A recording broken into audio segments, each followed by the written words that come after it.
எதையும் வெளிப்படையாக பெயரை குறிப்பிட்டு சொல்ல இயலாது. அப்படி குறிப்பிட்டு சொல்லுகிற போது அவர் நம்மிடத்திலே வருவதை காட்டிலும் தடைகள் ஏற்படுகிறது.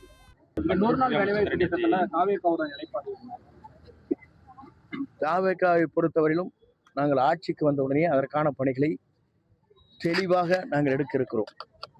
ஆட்சிக்கு வந்தவர்கள், ஆட்சியில் இருந்தவர்கள், இருந்து கொண்டிருப்பவர்கள் யாருமே அதை பற்றி தெளிவான விளக்கங்களை இதுவரையிலும் அவர்களால் கொடுக்க முடியவில்லை. அதுதான் வேடிக்கையாக இருக்கிறது. அது அவருடைய விருப்பம். நீங்கள் எங்கு வேண்டுமானாலும் செல்லலாம், உங்களுக்கு உரிமை இருக்கிறது. அதிலே அவர்கள் விருப்பம். எந்த இயக்கத்தில் வேண்டுமானாலும் சென்று கொள்வது அவருடைய விருப்பம். எங்கிருந்தாலும் வாழ்க.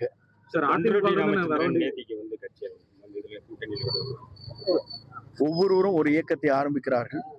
இந்த கூட்டணியை பொறுத்தவரையிலும் தலைவர் என்ன கூட்டணியை உருவாக்க வேண்டும் என்பதுதான் அவர் முடிவு செய்வார்.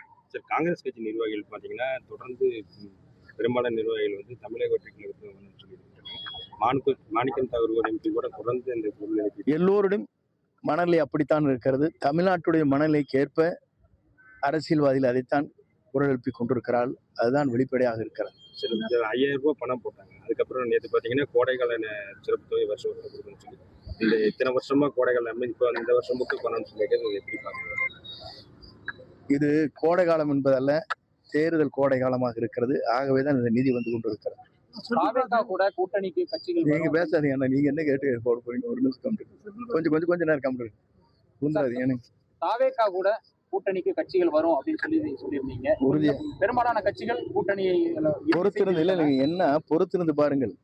ஏனென்று சொன்னால் ஒவ்வொரு கட்சியிலும் இருக்கின்றவர் 4 பேர் 5 பேர் சீட்டு கேட்கிறார்கள். ஒருவருக்கு மட்டும்தான் கொடுக்க போகிறார்கள். செல்வாக்கு மிக்க 2 பேர் 3 பேர் ஒவ்வொரு தொகுதியில் இருக்கிறார்கள்.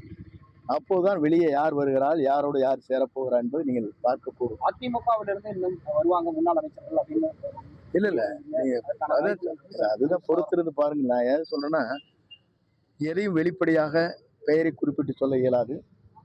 அப்படி குறிப்பிட்டு சொல்லுகிற போது அவர் நம்மிடத்திலே வருவதை காட்டிலும் தடைகள் ஏற்படுகிறது.